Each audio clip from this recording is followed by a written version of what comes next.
In today's tutorial, I'm going to show you guys how to enable HDR on your ASUS laptop, tablet, or desktop computer.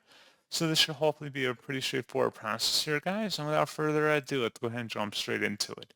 So all I have to do is open up the search menu and type in settings. Best result, you come back with settings. Go ahead and select that. And then you want to select apps on the left panel. And then on the right side, you want to select where it says video playback. Go ahead and select that.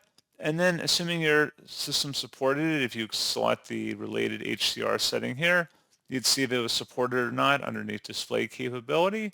And then you can modify those settings on this page, and that's pretty much it. So as always, thank you guys for watching this brief tutorial. I do hope that was able to help you out, and I do look forward to catching you all in the next tutorial. Goodbye.